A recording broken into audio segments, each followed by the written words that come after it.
ఓం నమః శివాయ. ఓం నమో నారాయణాయ. కర్మ నివారణ నరదృష్టి నివారణ కాళభైరవాయ నమో నమః. ఓం కాళకాలాయ విద్మహే కాళాతీతాయ ధీమహి తన్నో శ్రీ కర్మ నివారణ కాళభైరవాయ నమో నమః.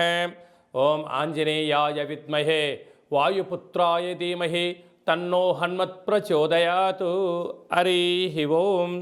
మా ఛానల్కి స్వాగతం. చూస్తున్న వీక్షకులకు ప్రేక్షకులకు ప్రియ కాళభైరవ భగవద్బంధులకి స్వాగతం పలుకుతూ మమ్మల్ని ఎంతగానో ఆదరిస్తూ ఉండబడినటువంటి ప్రియ సోదర సోదరీమణులకు, జ్యోతిష్య అభిమానులకు, సనాతన ధర్మ సంరక్షకులకు అందరికీ కూడా హనుమత్ జయంతి పండగ శుభాకాంక్షలు.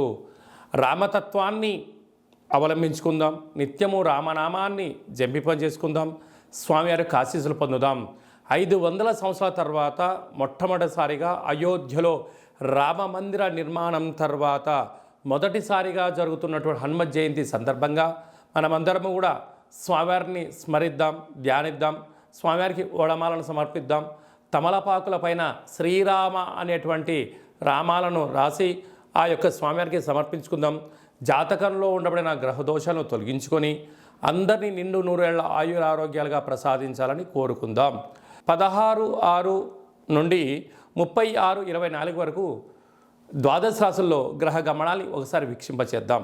మేషరాశిలో కుజ భగవానుడు స్వక్షత్రకారకుడు, వృషభ రాశిలో గురు భగవానుడు సంచార స్థితి, మిథున రాశిలో రవి బుధ శుక్ర సంచార స్థితి, బుధుడు స్వక్షత్రకారకుడు, కన్యరాశిలో కేతు భగవానుడు, కుంభరాశిలో శని భగవానుడు స్వక్షత్రకారకుడు, మీనరాశిలో రాహు సంచార స్థితితో ద్వాదశ రాశుల్లో గ్రహ గమనాలు ఈ విధంగా ఉన్నాయి. అందరికీ ముఖ్యంగా తెలుసుకోవాల్సిన విషయం ఏమిటంటే కుజ భగవానుడు స్వక్షత్రంలో, బుధ భగవానుడు స్వక్షత్రంలో, శని భగవానుడు స్వక్షత్రంలో ఉండడము, 3 గ్రహాలు స్వక్షత్రంలో ఉన్నప్పుడు గ్రహయోగం అందరికీ యోగదాయకమని చెప్పి గమనించాలి. అందులో మిథున రాశిలో రవితో కలిపిన బుధ భగవానుడు అవ్వడం వలన, బుధాదిత్య రాజయోగం కారణం వలన ప్రభుత్వ ఉద్యోగ ప్రయత్నం చేసేటువంటి వారికి ఇది అందరికీ చాలా మంచి కాలము అని చెప్పి గమనించాలి. మీనరాశి వారు జ్యేష్ఠమాస పూర్ణిమ బహుళాష్టమి సందర్భంగా ఎలాంటి విధులను పాటించాలి? ఒకవైపు ఏలనాటి శని ప్రారబ్ధ సంచార స్థితి, మరొక వైపు బుధాదిత్య రాజయోగము, రవి భగవానుడు ఏడాది తర్వాత మిథున రాశిలో సంచారం చేయడం, అక్కడే శుక్రుడితో కలిసి ఉన్నప్పుడు ఎలాంటి విధులను పాటించాలో ఈ వీడియోలో సవివరంగా సంపూర్ణంగా తెలుసుకుందాం. మీనరాశిలో ఏ నక్షత్రాలు వస్తాయనగా పూర్వాభాద్ర నక్షత్రంలో చివరి పాదం 4వ పాదము, ఉత్తరాభాద్ర నక్షత్రంలోని 4 పాదాలు, రేవతి నక్షత్రంలోని 4 పాదాలు కలిపితే మీనరాశి అవ్వడం జరుగుతుంది. అలాగే చాలామందికి పుట్టినటువంటి కాల సమయంలో డేటా ఆఫ్ బర్త్లు లేనటువంటి కారణం వలన పేరు యొక్క మొదటి అక్షరాన్ని అనుసరిస్తూ ఆ రాశిని తెలుసుకొని ప్రయత్నం చేద్దాం.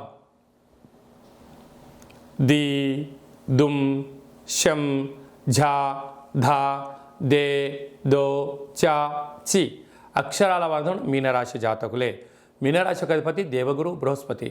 వీరికి ఒకవైపు ఏలనాటి శని ప్రారబ్ధ సంచార స్థితిలో ఉండడం, రాశిలోనే రాహు సంచారం చేయడం వలన చిన్న చిన్న విషయాలకు ఆందోళన, ఎదుటి వ్యక్తులు నా గురించి ఏదో అనుకుంటున్నారని నేనేదో అనాలని చెప్పి మీరు ప్రయత్నం చేస్తూ ఉంటారు.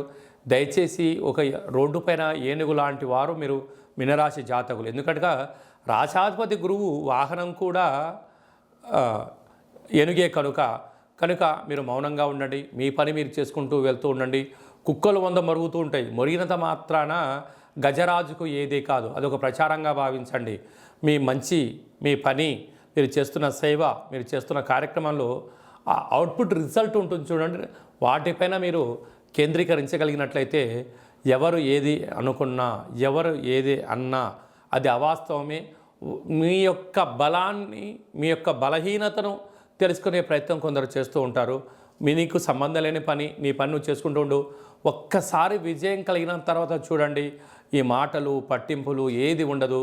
ఎవరైతే మిమ్మల్ని విమర్శించారో, ఎవరైతే మీ పైన రాళ్ల దాడి చేయాలనుకున్నారో వారే నీ పాదాల దగ్గరికి వచ్చి అన్నా నీ అపాయింట్మెంట్ కావాలి, మేడం నీ అపాయింట్మెంట్ కావాలి, సార్ నీ అపాయింట్మెంట్ కావాలని చెప్పి వారే ఎదురు చూస్తారని చెప్పి గమనించగలగాలి. రెండవ స్థానంలో కుజుడు స్వక్షేత్రకంగా ఉండడం, కుజదోష ప్రభావం కావడం వల్ల దయచేసి అప్పులు ఇవ్వద్దు, అప్పులు తెచ్చుకోవద్దు. తృతీయంలో గురు సంచార స్థితి ఉండడం వల్ల తల్లిదండ్రుల మాట, గురువుల మాట, సత్ప్రవర్తన, సజ్జీవనాన్ని ఏర్పాటు చేసుకోగలిగినట్లయితే ప్రకృతితో మమేకం అవ్వండి, పంచభూతాలకు దగ్గరగా ఉండండి, ఏకాంతంగా ఉండండి, భగవంతుడి యొక్క ఆశీస్సులు పొందండి. అర్ధాస్తమ రవి, అర్ధాస్తమ బుధుడు, అర్ధాస్తమ శుక్రుడు, ఏడాది తర్వాత రవి భగవానుడు మిథున రాశిలో బుధుడితో కలిపి ఉండడం వలన ప్రభుత్వ ఉద్యోగ ప్రయత్నం చేసేవారికి చాలా మంచి కాలము. చేస్తున్న వారికి ప్రమోషన్స్, వృత్తులలో, ఉద్యోగాల్లో, వ్యాపారంలో ప్రభుత్వం నుంచి మీకు అందాల్సినటువంటి ధనము కానీ, పత్రాలు కానీ వచ్చే అవకాశాలు చాలా అధికంగా ఉన్నాయి. విందులని, వినోదాలని, ఆధ్యాత్మిక తీర్థయాత్రల కార్యక్రమంలో విజయం మీ సొంతమవుతుంది. కనుక వీలైనంత వరకు మీ జన్మ నక్షత్రం రోజున పూర్ణిమ, అష్టమి తిథి ఎందున మౌనంగా ఉండే ప్రయత్నం చేయండి. పంచభూతాలతో చెలగాటమాడొద్దు, యంత్రాలతో, ఆయుధాలతో జాగ్రత్తగా ఉండండి. ఏదైనా ఫార్వర్డ్ చేసేటప్పుడు జాగ్రత్తగా, ఫార్వర్డ్ చేయకపోవడమే ఉత్తమోత్తమం అని చెప్పి గమనించి సైబర్ నేరస్తులు చాలా సిద్ధంగా ఉన్నారు. కనుక మీకు సంబంధించిన అనేక రకాలుగా ఇబ్బంది గురయ్యే పరిస్థితి ఉంటుంది. తస్మాత్ జాగ్రత్త.